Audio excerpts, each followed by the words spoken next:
Let me check out how strong your basic grammar is. Okay, তোমাদের basic grammar কতটা strong চলো একটা ছোট্ট চেক করে দেখে নিই। যেমন ধরো, if I write I told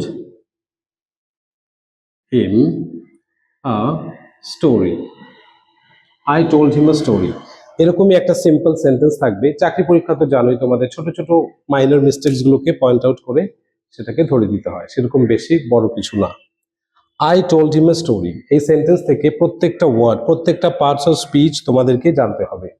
I রয়েছে তোমার সাবজেক্ট, told রয়েছে ভার্ব, him রয়েছে ডাইরেক্ট অবজেক্ট, এ একটা প্রিপোজিশন, স্টোরি হলো একটা অবজেক্ট, ওয়ান মোর অবজেক্ট।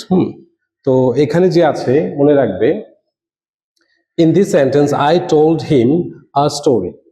ধরো একটা ছোট্ট ডেমো দিচ্ছি, এখানে কি কি রয়েছে? Subject, verb and object. তবে just focus on this, there are two objects at the same time in the single sentence. দুটো অবজেক্ট রয়েছে, কি সেটা? একটা হলো হিম অবজেক্ট, আর একটা হলো স্টোরি অবজেক্ট। তো এখানে আমরা দেখতে পাচ্ছি দুটো অবজেক্ট রয়েছে, but you have to understand which one is the direct object and which one is the indirect object. তো স্টোরিটা যে আছে এটা হলো আমাদের ডি অবজেক্ট, ডি অবজেক্ট মানে হলো ডাইরেক্ট অবজেক্ট। ওকে, আর এখানে যে হিম রয়েছে, হিমটা হলো এখানে ইনডাইরেক্ট অবজেক্ট। ইনডাইরেক্ট অবজেক্ট বলতে তোমরা শর্টে লিখতে পারো ING object, indirect object. Okay, তো খেয়াল রাখবে ডাইরেক্ট অবজেক্ট এবং ইনডাইরেক্ট অবজেক্টকে আইডেন্টিফাই করা কিন্তু খুবই দরকার if you are learning how to do passive voice and active voice. তো প্যাসিভ এবং অ্যাক্টিভ ভয়েস যদি তোমরা শিখতে চাও, জানতে চাও, বুঝতে চাও, তাহলে কিন্তু this is very important to identify the direct object and indirect object, কারণ ডাইরেক্ট অবজেক্টকে দিয়ে কিন্তু আমরা প্যাসিভ ভয়েস করি। সিমিলারলি একটা ইন্টারেস্টিং জিনিস দেখো, আমি এটাকে হিমটাকে আমি ইনডাইরেক্ট অবজেক্ট বলছি, তাই না? What if I right another example, I saw him in the market. I saw him in the market. ওকে, তো দেখো মজার জিনিসটা, তো চাকরি পরীক্ষায় গ্রামারগুলো কিন্তু এরকম ভাবেই সচরাচর থাকে, তোমাদের ডিটেল বুঝতে হবে, ইন ডেপথে তোমাদের যেতে হবে। I saw him in the market, আর এখানে I told him a story। দেখো তোমরা নোটিস করো, দেখো এখানেও হিম রয়েছে, তাই না? আবার এখানেও হিম রয়েছে। তো এখানে যে হিমটা ছিল এটা কিন্তু ইনডাইরেক্ট অবজেক্ট, রাইট? তো এবার সচরাচর কি মনে হচ্ছে? অ্যাপারেন্টলি মনে হচ্ছে যে এখানেও তাহলে হিমটা ইনডাইরেক্ট অবজেক্ট হবে, right? But remember, this is not the indirect object here. This is direct object. Okay, this is direct object. Okay, তো খেয়াল রাখবে। এবার কথা হলো, স্যার প্রিভিয়াস এক্সাম্পলে হিমটা ছিল ইনডাইরেক্ট অবজেক্ট, সেকেন্ড এক্সাম্পলে হিমটা হয়ে গেছে direct object, how is it possible? Very simple, দেখো এখানে অলরেডি একটা ডাইরেক্ট অবজেক্ট রয়েছে, ঠিক আছে? সুতরাং যদি একটা ডাইরেক্ট অবজেক্ট থাকে তাহলে তো একসঙ্গে দুটো ডাইরেক্ট অবজেক্ট থাকতে পারে না, আমরা জানি সিম্পল সেন্টেন্সে। তো এখানে দেখো I saw him in the market, এখানে অনেকে বলতে পারে, কিছু টিচাররা আসে তারা বলে থাকে যে ভার্বের পরে যেটা থাকে সেটা কিন্তু অবজেক্ট। এরকম যদি তোমরা বুঝে থাকো, যদি তোমাদের টিচাররা এরকম বলে থাকে, তাহলে কিন্তু কারেকশনের ব্যাপার আছে। তো I saw him in the market, এখানে আই স হিম, এই হিমটা যে আছে এটা কিন্তু অ্যাকচুয়ালি ডাইরেক্ট অবজেক্ট হিসেবে কাজ করবে এখানে, ঠিক আছে? আর এখানে ইন দ্য মার্কেট যেটা পড়ে আছে এটা কিন্তু একটা phrase, actually this is not the object. Okay, এটা কিন্তু একটা ফ্রেজ।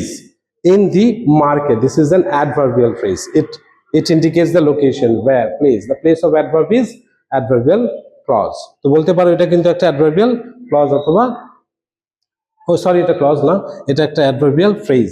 হ্যাঁ, তোমাদেরকে আপকামিং ক্লাসে কিন্তু আমি ক্লজ এবং ফ্রেজের মধ্যে কি ডিফারেন্স সেটা কিন্তু বুঝিয়ে দিব, ঠিক আছে?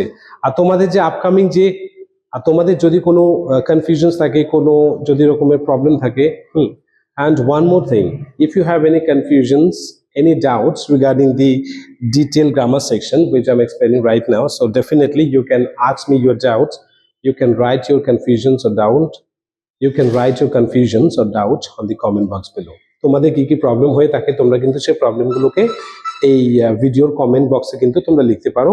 I will definitely come up with the solution video of your problems। ওকে, তো এখানে দেখো, তো হিম কখনো হচ্ছে ডাইরেক্ট অবজেক্ট, আবার হিম কখনো হচ্ছে ইনডাইরেক্ট অবজেক্ট।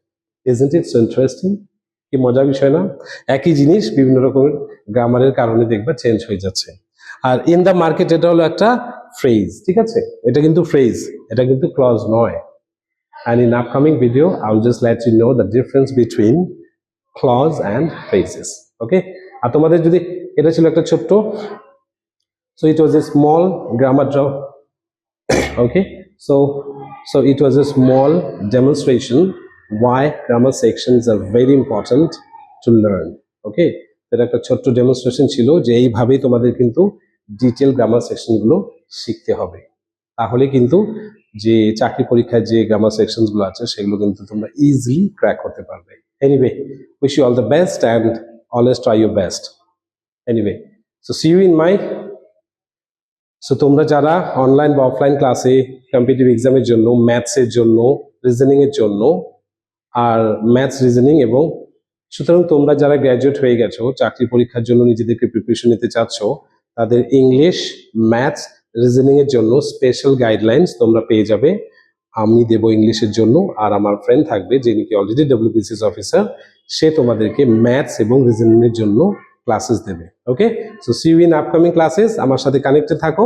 দুর্লভ সরকার হলো আমার নাম, আর দুর্লভ সরকার হলো আমার ফেসবুক নাম, ঠিক আছে? তো you can also find some short and important video regarding your English grammar section and speaking tips from my channel, from my YouTube channel, of course, my YouTube channel, Durlabh Smith, and from my Facebook, Durlabh Sarkar.